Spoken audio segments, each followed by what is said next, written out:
The hum of an airplane engine is a curious sound. For some, it marks the beginning of an adventure. For others, it's a lullaby, signaling a few hours of quiet amidst the chaos of modern life. On this particular flight from New York to Los Angeles, it was simply background noise, a constant, steady presence as passengers settled into their seats, stowed their bags, and exchanged polite nods with strangers they would never meet again. Among them was Elijah Martin, a tall, composed man in his late 30s, dressed sharply in a tailored navy suit. To most, he might have appeared as just another business traveler, perhaps heading to an important meeting or returning home after a demanding week. But Elijah wasn't one to overshare. He sat by the window in quiet contemplation, his gaze fixed on the endless expanse of runway stretching beyond the glass. This moment, this in-between space, was a kind of solace for Elijah. It allowed him to exhale, to let the weight of the world settle for just a while. But even here, in the confined cabin of an airplane, there were undercurrents he could not ignore. The unspoken, the almost imperceptible shifts in tone and expression, were as familiar to him as the sky outside the window. The aisle hummed with movement. Linda Hayes, a flight attendant with a crisp uniform and a practiced smile, navigated the narrow walkway with professional efficiency. Her every gesture seemed calculated, pleasant, polished, and purposeful. But to those paying close attention, there was something else beneath the surface. A flicker of impatience perhaps, or a subtle tightening of her expression when her eyes landed on Elijah. It was fleeting, easy to miss, but Elijah caught it. He'd seen it before, the quick, assessing glance, the faint discomfort. It was the kind of look he had grown accustomed to. Not overt enough to call out, yet sharp enough to leave a mark. A lifetime of experience had taught him to recognize it, though he often chose to let it pass. Fighting every battle, after all, was exhausting.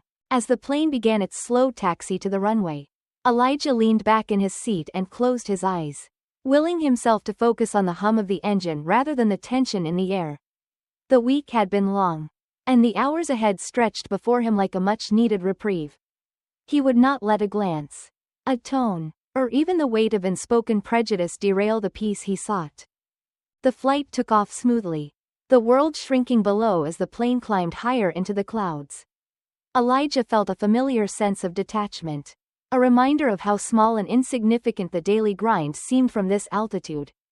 But the feeling was short-lived. About an hour into the flight, he leaned forward to catch Linda's attention as she passed by, her tray balanced with practiced ease. "Excuse me," he said, his tone calm and polite. "Could I trouble you for a glass of water?" Linda stopped, her face momentarily blank before her brow furrowed. "Can't you wait until I get to your row?" she snapped, her voice sharp enough to turn a few heads nearby.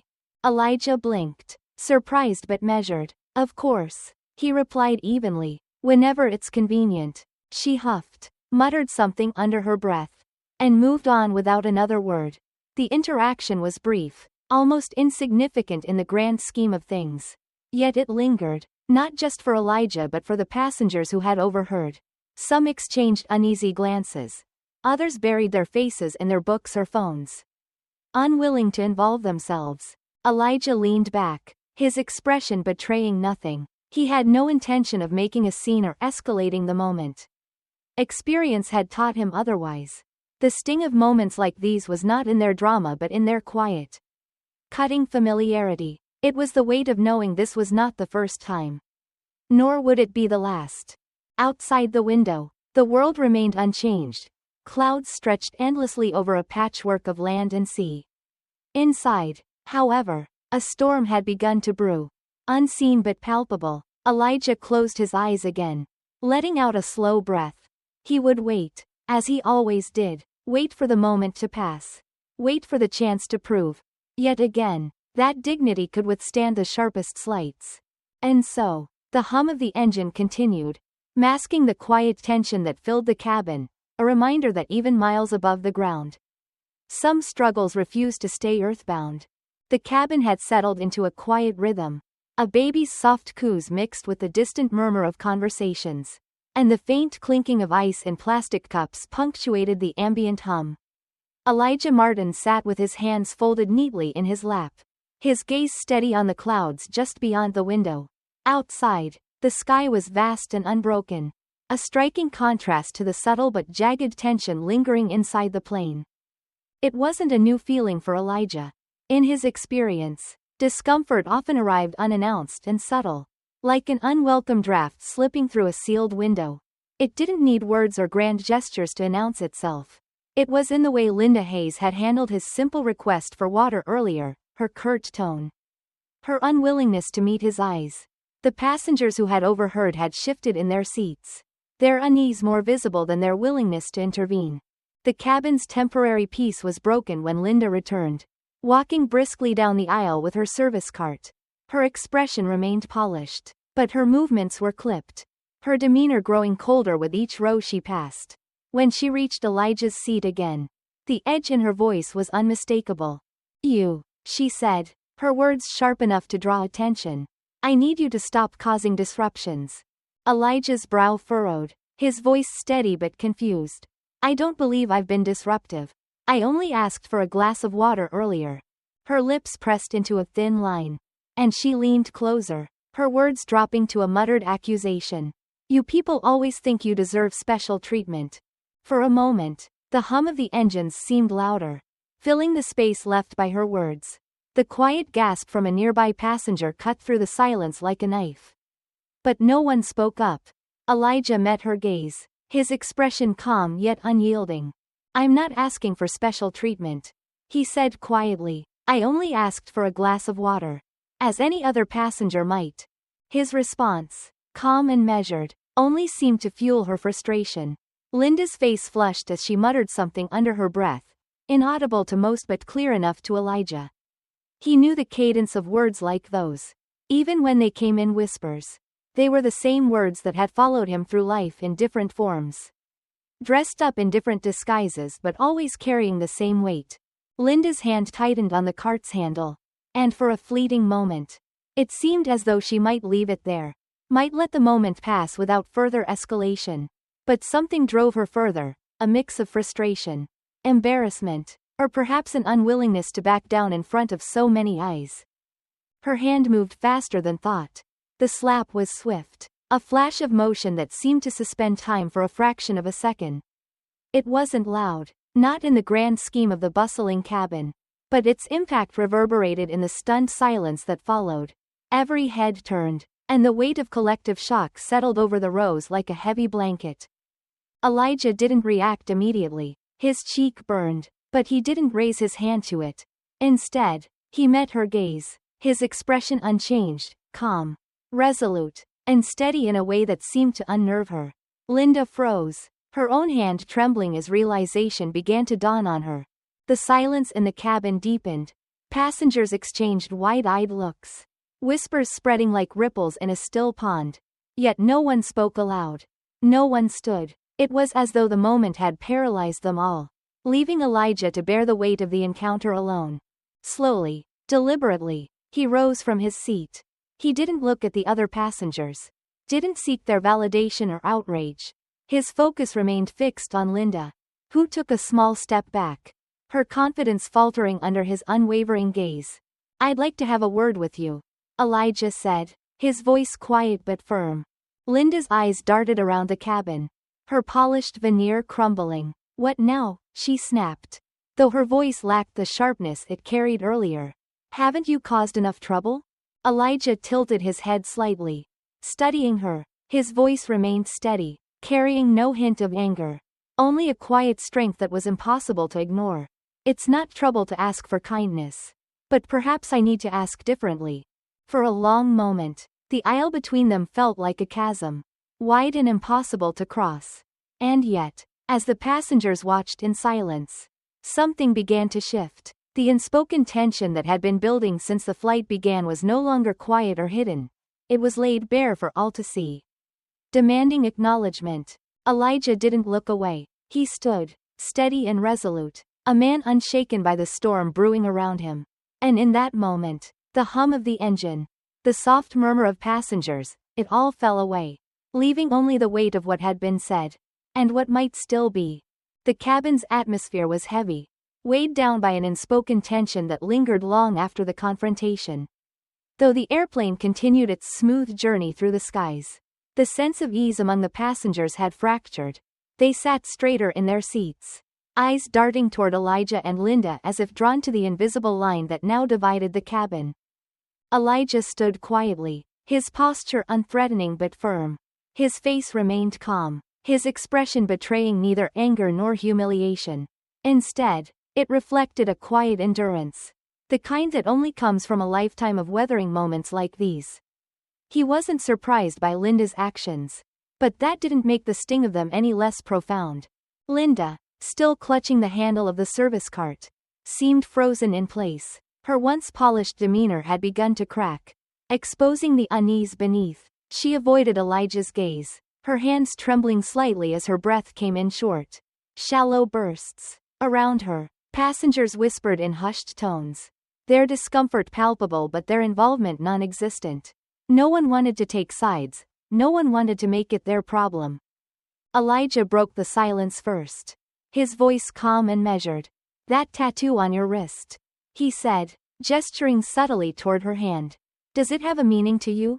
Linda blinked, startled by the question. Instinctively, she glanced down at the small tattoo, a delicate dove inked onto the inside of her wrist. Her expression shifted from irritation to confusion, her brows knitting together as she struggled to process his words. "What does that have to do with anything?" she snapped, though her voice lacked the sharpness it held earlier. Elijah's gaze remained steady. "I know someone with that same tattoo. Naomi Clark. She works for me." At the mention of the name, Linda's face paled, her breath hitched, and her posture stiffened as if she'd been struck by an invisible force. For a moment, the cabin seemed to shrink, the walls closing in as realization dawned on her. "She's your sister, isn't she?" Elijah asked, his tone free of accusation. "Naomi is one of the most dedicated people I know.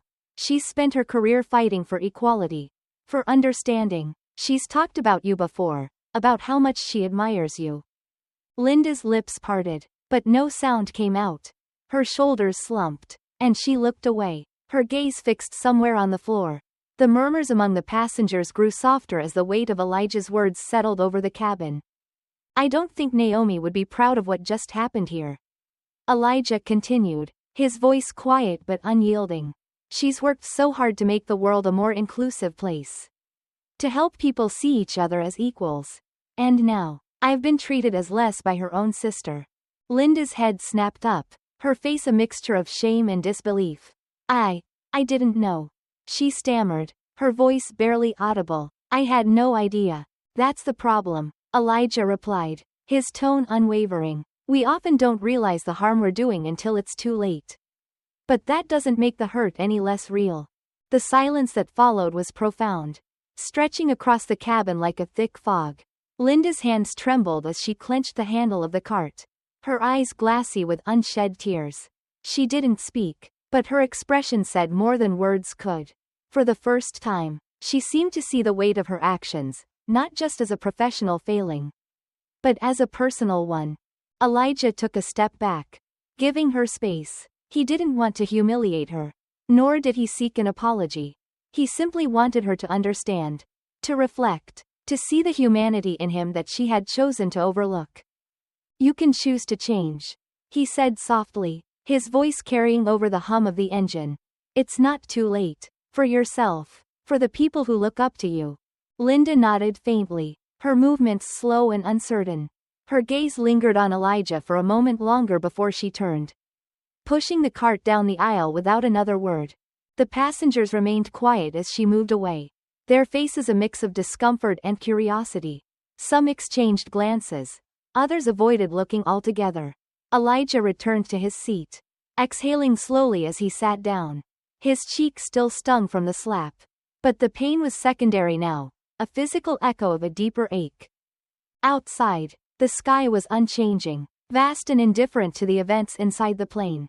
But within the cabin, something had shifted. The unspoken tension remained, but now it carried the weight of possibility, a chance, however small, for reflection and change. Elijah stared out the window once more, his thoughts a quiet storm. He didn't know what would come of this moment. Whether Linda would take it to heart or bury it beneath layers of denial. But he knew that, at least for now, he had done what he could. And in a world often too willing to look away, that was no small thing.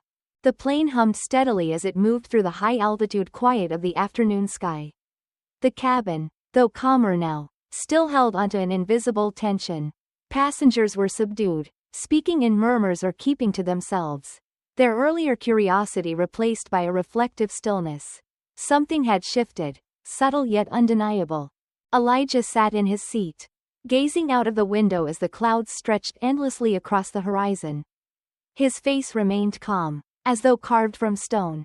But his mind was not still. He thought about Naomi, about her passion, her work, her relentless belief that people could grow beyond their prejudices. And now, the weight of her mission pressed against his own experience in a way that was deeply personal. From the corner of his eye, Elijah saw Linda lingering at the front of the cabin. Her movements were slower now, less certain. The confidence that had seemed unshakable earlier was gone, replaced by an almost hesitant stillness. She no longer met passengers' eyes, no longer carried herself with the air of brisk efficiency that had marked her earlier demeanor. Elijah's thoughts turned again to the tattoo on her wrist. The small dove, a simple design, but one he knew well. It had been Naomi's first tattoo, something she had chosen to symbolize peace and freedom after a difficult chapter in her life. She had told him about it one day at work, her face lighting up as she spoke of how the design reminded her of hope. That same symbol now rested on Linda's wrist. An unmistakable connection between the two women. The irony was not lost on him. The sister of a woman who had dedicated her life to building bridges had, in a single moment, tried to tear one down. Linda's steps faltered as she moved down the aisle again, closer to Elijah's seat. She hesitated, then seemed to steel herself, stopping just beside him. The moment felt heavy, charged with an unspoken tension. Elijah, she began quietly, her voice barely above a whisper. May I speak with you for a moment? He turned to her, his expression measured. There was no anger in his eyes, only a steady calm that seemed to unnerve her further. Slowly, he nodded and rose from his seat, following her to the small space near the galley where they could speak privately. The galley was cramped, the metallic surfaces reflecting the dim cabin lights. Linda stood with her back to the counter, her hands fidgeting at her sides. For a long moment, she didn't speak, her gaze fixed somewhere on the floor. Finally, she looked up, her eyes meeting his. I didn't know, she said, her voice unsteady. About Naomi, about you. Elijah crossed his arms, his stance relaxed but firm. And if you had known? He asked, his tone quiet but pointed. Linda flinched, the question hanging in the air like a challenge she wasn't ready to face. I don't know, she admitted after a moment, her voice barely audible. I don't know what I would have done. I wasn't thinking. That's the problem, Elijah replied gently. We don't think, we react. We let biases guide us without stopping to ask why. And in the process, we hurt people, not just strangers like me, but the ones closest to us. Linda's shoulders slumped, her composure unraveling further. Naomi, she's always been the strong one, she said, her voice cracking. She's always believed in something bigger. And me? I don't know if I have that in me. Elijah studied her for a moment, his expression softening slightly. It's not about being like Naomi, he said. It's about recognizing that every choice you make matters. Every word, every action, they add up, Linda, and they shape the world we live in. Linda blinked rapidly, as though fighting back tears. I never thought of it that way, she murmured. I've always just gone through the motions. Done my job, kept my head down. But today, her voice broke, and she pressed a trembling hand to her mouth. Elijah waited, letting the silence stretch. He had no interest in shaming her, no desire to see her crumble under the weight of guilt. What he wanted, what Naomi had always fought for, was understanding. Growth, a spark of change that might lead to something better. When Linda finally spoke again, her voice was steadier, though still tinged with remorse. I'm sorry, she said, not just for what I said, but for how I've been. For the things I didn't see until now. Elijah nodded, his expression unreadable. Sorry is a start, he said, but it's only a start. The question is, what will you do with this moment? Will you let it pass? Or will you carry it with you? Linda looked at him, the weight of his words settling on her like a heavy cloak. She nodded slowly, her gaze dropping to the floor. I don't know where to start, she admitted, but I want to try. Elijah's voice softened, a hint of encouragement slipping through. Start by looking at the world differently. Start by listening, truly listening, to the people around you. And when it feels hard, when it feels uncomfortable, remind yourself why it matters. The hum of the engine filled the silence between them, a steady backdrop to the fragile moment. Linda met his gaze once more, her expression tinged with something that looked like resolve. As Elijah turned to leave, he paused and looked back at her. Naomi believes in you, he said. Maybe it's time you believed in yourself too. Linda's lips parted as though to reply. But no words came. She simply nodded, her face etched with a mixture of gratitude and regret. Elijah returned to his seat, settling into the quiet of the cabin once more. Outside, the clouds stretched on, infinite and unchanging. Inside, however, something had shifted, a small but significant crack in the armor of indifference. Whether it would widen or close again was a question only time could answer. The descent began quietly, the plane's engines shifting to a lower, steadier hum as the aircraft glided toward Los Angeles. The sprawling city below came into view, a patchwork of lights and roads stretching endlessly across the horizon. Inside the cabin, the mood mirrored the soft descent, muted, subdued, yet heavy with reflection. Elijah sat by the window, his posture composed but not rigid. His face remained calm, though his mind replayed the events of the flight in fragments, like scenes from a silent film. The sharp words, the slap, the muted stares of fellow passengers, all of it lingered in the quiet space between his thoughts. He had faced these moments before, though rarely with such stark visibility. Around him, passengers shifted in their seats, preparing for the landing but also grappling with what they had witnessed. Their silence was a peculiar thing, not passive, but laden with something unspoken. Perhaps it was guilt for their earlier inaction or a dawning awareness of the deeper currents that had played out in front of them. Linda moved through the cabin one final time, checking seat belts and stowing stray bags. Her demeanor was markedly different now. The crisp, polished efficiency that had once defined her movements was gone, replaced by a quiet hesitancy. She spoke in soft tones, her voice stripped of its earlier sharpness. When she reached Elijah's row, she paused, her eyes meeting his for a fleeting moment before she moved on without a word. Elijah's gaze followed her briefly before turning back to the window. The city lights grew closer, sharper, as the plane neared the ground. The tension that had hung over the flight remained, but it was no longer as taut. It had shifted into something more contemplative, as though the cabin itself were holding its breath, waiting for resolution. The wheels touched down with a gentle thud, and a soft murmur rippled through the passengers as they prepared to disembark. The usual flurry of activity, reaching for bags, stretching limbs, jostling for position, was slower, more deliberate. It was as if the weight of what had transpired kept them anchored. Hesitant to return to the ordinary, Elijah waited, letting the rush of passengers pass him by. He had no desire to join the hurried exodus. Instead, he remained seated, watching as the aisle emptied, the faces of his fellow travelers a mix of introspection and quiet acknowledgement. When it was finally his turn, he stood and collected his bag, moving toward the exit with measured steps.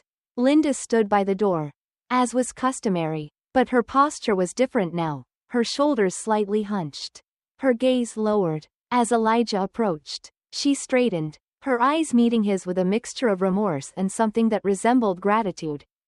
For a moment, neither of them spoke. The weight of words unspoken hung between them. And then Linda inclined her head. A small, almost imperceptible nod. It wasn't an apology, nor was it an excuse. It was simply an acknowledgement, a quiet gesture that said, "I see you now." Elijah returned the nod, his expression unreadable but not unkind. He stepped past her and into the terminal, where the cool air greeted him like an old friend. The buzz of the airport was a jarring contrast to the stillness of the flight. But Elijah moved through it with the same quiet composure he had carried throughout the day. As he walked, a middle-aged woman caught up to him, her steps quick but hesitant. "Excuse me," she said, her voice tentative. Elijah turned to face her, his expression open but reserved. "I just wanted to say," she began, her words tumbling out quickly. "What you did back there, it was remarkable. The way you handled everything. With such dignity. I don't think I could have done that." Elijah smiled faintly, his tone humble. "Thank you," he replied. "It wasn't easy, but sometimes, the best way to confront anger is with patience." The woman nodded, her eyes bright with emotion. "You gave her a chance to see herself differently. That's no small thing. You made a difference, not just to her, but to everyone on that plane." Elijah offered another small smile, the kind that held both gratitude and a quiet understanding. "Sometimes," he said, "change begins in the smallest of moments. We just have to be willing to let it." As the woman stepped away, Elijah continued toward the exit, his pace unhurried. The terminal bustled around him, a world moving forward as it always did.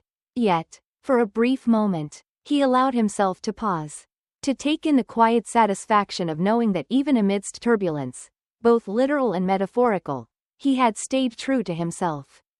Outside, the Los Angeles air was warm, the city alive with its usual energy.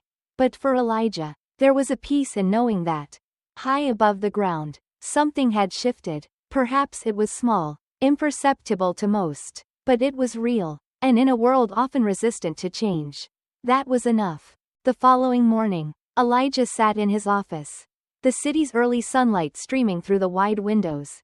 His workspace, with its neat desk and understated decor, reflected his personality, calm, deliberate, and quietly commanding. He often found solace here, surrounded by the familiar rhythm of work. But today, his thoughts were elsewhere, replaying the events of the flight. He had not planned to share the story. But as Naomi entered the office with her characteristic energy, her warm smile faltering as she noticed his contemplative expression, Elijah knew he had to speak. Naomi Clark was more than an employee, she was a trusted colleague, a friend, and someone whose values aligned deeply with his own. She had long been a champion of equality, dedicating her career to fostering change in ways both large and small. "Good morning, Elijah," she said, her voice laced with concern. "You seem different today. Everything all right?" Elijah gestured for her to sit, taking a moment to collect his thoughts before he spoke.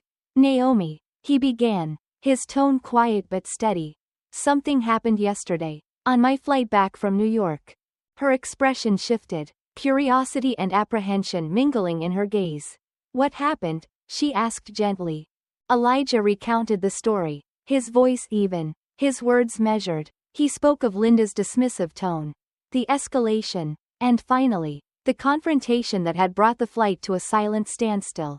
He described the tattoo on her wrist, the connection he had made, and the weight of realizing that the woman who had acted with such prejudice was Naomi's sister. Naomi's face went pale as the story unfolded, her hands gripping the armrests of her chair.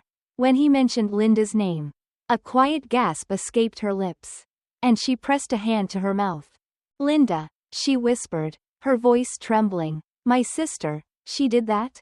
Elijah nodded, his expression softening. "I didn't tell you this to hurt you, Naomi. I know how hard you've worked to create understanding and respect. But I thought you deserved to know."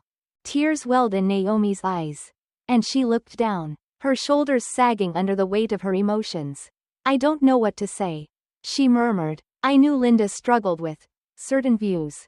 But I hoped, she'd grown past them. I didn't realize." Elijah leaned forward, his tone gentle but firm. "Naomi, it's not a reflection on you. People make their own choices. And Linda has to take responsibility for hers. But I believe she can change." I saw it in her eyes, there was regret. And there was a spark of something deeper. Naomi wiped her eyes, nodding slowly. "I've tried to reach her before," she admitted. "She always puts up walls, dismisses my efforts as idealism. But maybe this is the wake-up call she needed." Maybe it is, Elijah agreed. But she'll need your support. Change is rarely easy. And it's never immediate. You've shown others what's possible. Now it's her turn. Naomi's tears slowed, replaced by a determined glint in her eyes. Thank you for telling me, she said. I can't imagine how difficult it must have been to stay calm. To confront her the way you did. It wasn't easy, Elijah admitted. But anger only breeds more anger. If we want to break the cycle, we have to approach these moments with patience and purpose. It's not about winning a battle, it's about planting a seed. Naomi nodded, her resolve strengthening with each passing moment. You've always believed in people, Elijah, even when they don't deserve it. I'm grateful for that. He offered a faint smile, leaning back in his chair. Belief is the first step. The rest is up to them. As Naomi stood to leave, she hesitated, turning back to him. If you hear from her again, will you let me know? Of course, Elijah replied. And Naomi, don't lose hope. Change is possible, even in the most unlikely places. She nodded, her smile returning, faint but genuine. I won't. As the door closed behind her, Elijah sat quietly, letting the silence settle around him. He thought of Linda, of the fleeting vulnerability he had seen in her during their conversation. He thought of Naomi, her unwavering determination to build bridges in a world so often divided. Outside, the city pulsed with life, its energy indifferent to the small but significant moments unfolding within its bounds. Elijah knew the path ahead would be long and uncertain. For Linda, for Naomi, and for countless others navigating the complexities of prejudice and understanding. But for now, there was a glimmer of hope, a small crack in the walls that divided people. A reminder that even the hardest barriers could begin to crumble with the right touch. And in a world so often resistant to change, that was enough. The story of the flight began to spread. As these things often do. What started as a private moment, confined to the narrow aisle of an airplane, soon found its way into the public eye. A passenger seated a few rows back had discreetly recorded parts of the confrontation on their phone, a grainy but clear capture of words exchanged. Tension rising, and the slap that silenced the cabin. By the time the plane touched down, the video had already made its way onto social media, where it sparked a firestorm of conversation. Elijah learned about it the next morning. His phone buzzed with messages, friends, colleagues, and even strangers reaching out to express their support or share their thoughts. He opened the video hesitantly, watching as a version of himself, calm and composed, stood in the face of hostility. It was surreal, seeing the moment from an outsider's perspective. The comments ranged from outrage at Linda's behavior to admiration for Elijah's quiet strength. But beneath the surface, he saw something else, a collective reckoning with a deeper issue. One that had simmered beneath the surface for too long. By midday, news outlets had picked up the story. Headlines varied, but the narrative remained consistent, a tale of confrontation, prejudice, and an unexpected opportunity for redemption. Elijah felt a mix of emotions as he read the coverage, pride, discomfort, and a quiet hope that the moment might lead to something meaningful. It wasn't long before Linda reached out to him. Her message was short and tentative, requesting a private meeting. Elijah hesitated before replying, unsure of what she intended to say or whether he was ready to hear it. But something in her tone, a vulnerability he hadn't seen before, compelled him to agree. They met at a quiet cafe on the outskirts of the city. Far from the prying eyes of cameras and onlookers, Linda arrived first, seated at a small table by the window. She looked different now, her usual polished demeanor replaced with something rawer, more unguarded. Her hands fidgeted with the edge of her cup, and she glanced up nervously as Elijah approached. "Thank you for coming," she said softly, her voice barely above a whisper. Elijah nodded, taking the seat across from her. He studied her for a moment, noting the faint shadows under her eyes, the way her shoulders seemed to carry an invisible weight. "I wasn't sure if you'd want to see me," Linda admitted, her gaze fixed on her hands. "After everything that happened, I wouldn't blame you if you didn't." Elijah leaned back slightly, his expression calm. "I wasn't sure either," he replied honestly, "but I believe in second chances. That's why I'm here." Linda's eyes filled with tears.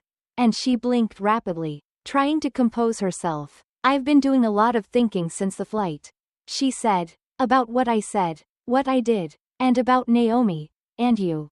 I can't believe how blind I've been. Elijah said nothing, letting her words hang in the air. He had learned long ago that silence could be as powerful as any response. I've started taking steps, Linda continued, her voice steadier now. I enrolled in a diversity training program, something Naomi's been encouraging me to do for years. And I've been volunteering with a local organization that works on inclusion and education. It's hard, but I want to understand. I need to. Elijah nodded slowly. Change isn't easy, he said. It's a process, and it takes more than just good intentions. But the fact that you're trying, that's a start. Linda looked at him, her eyes filled with a mixture of gratitude and regret. I know I have a long way to go, she said, but I want you to know that I'm not the same person I was on that flight. I'm trying to be better, for Naomi, for the people I've hurt, and for myself. Elijah studied her for a moment before speaking. Linda, the most important part of this journey is honesty, not just with others, but with yourself. It's not enough to change how you act, you have to change how you see. And that takes time, reflection, and a willingness to confront uncomfortable truths. Linda nodded, her hands still trembling slightly. I'll keep working on it, she promised. I owe it to Naomi, and to you. Thank you, for giving me the chance to see myself differently.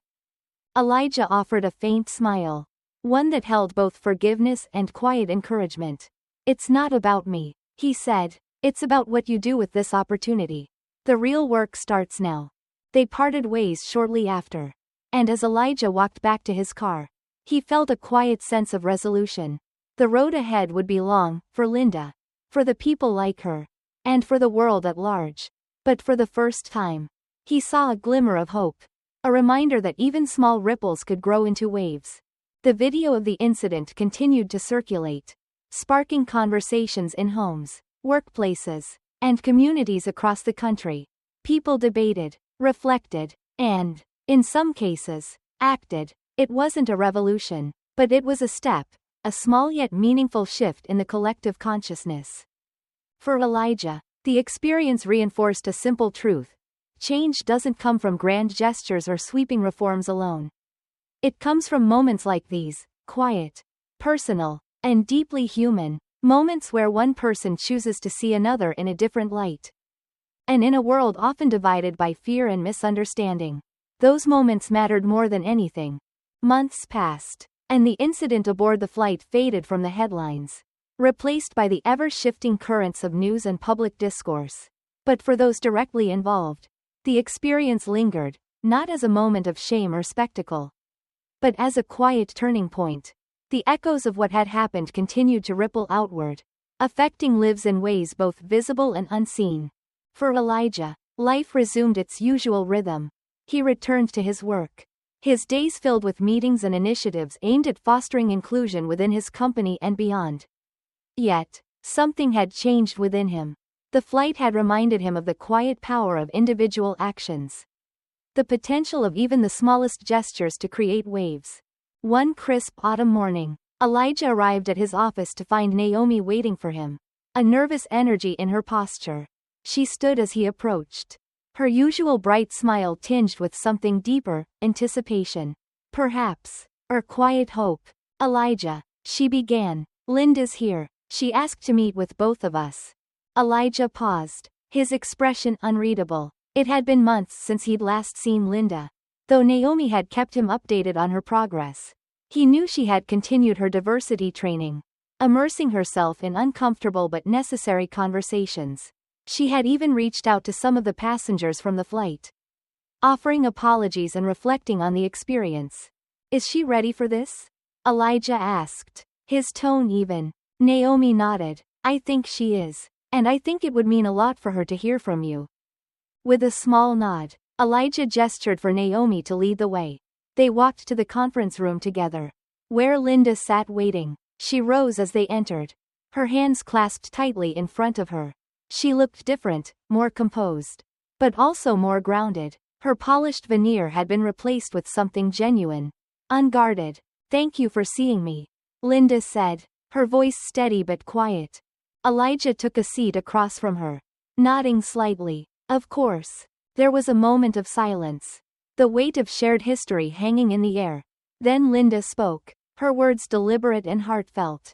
I've thought about that day on the plane every single day since it happened. She began. It forced me to look at myself in ways I hadn't before, to see the harm I've caused. Not just to you but to others in ways I never realized. It's been humbling, to say the least. She paused, her gaze meeting Elijah's. I know an apology isn't enough. Words can't undo what I did. But I want you to know how deeply sorry I am, not just for what happened, but for the person I was that allowed it to happen. Elijah listened carefully, his expression calm but attentive. When she finished, he took a moment before responding. Linda, he said, his voice measured, acknowledging the harm is an important step. But the real measure of change isn't in apologies, it's in actions. And from what Naomi's told me, you've taken those steps. Linda nodded, her shoulders relaxing slightly. I've learned so much since that day. She said, about bias, about privilege, and about the ways we hurt each other without even realizing it. I've been working to do better. But I know it's a lifelong journey. I want you to know that meeting you, hearing what you said, it changed me. Elijah's gaze softened, a faint smile crossing his lips. Change is never easy, he said. It takes courage to face ourselves honestly, to admit when we're wrong, and to take steps to grow. That's what matters, not perfection, but progress. Naomi, who had been quiet until now, reached out to place a hand on her sister's. I'm proud of you, Linda, she said, her voice thick with emotion. I always knew you were capable of this. The three of them sat in silence for a moment, the weight of the past giving way to a shared sense of possibility. It wasn't about forgetting or moving on, it was about building something new. Something better. As they stood to leave, Linda turned to Elijah, her expression earnest. Thank you, she said, for your patience, for your kindness, and for giving me the chance to change. Elijah offered a small but genuine smile. We all have the capacity to change. Linda, the important thing is that you've chosen to. The meeting ended, but the impact lingered. As Elijah returned to his office, he felt a quiet sense of fulfillment. It wasn't about resolution or closure, those were fleeting concepts, easily undone by the complexities of life. What mattered was the choice to move forward, to continue the work, and to believe in the possibility of transformation. In the days and weeks that followed, Elijah noticed the ripple effects of the encounter. Linda continued her efforts, becoming an advocate for inclusion in her own right. Naomi, inspired by her sister's journey, doubled down on her own initiatives. And Elijah, ever the quiet force for change, found renewed purpose in his work. Life went on, as it always does, but within that quiet progression, there was a spark of hope, a reminder that even in the face of division and prejudice, change was possible. It was slow, imperfect, and often invisible, but it was there, and for Elijah, that was enough.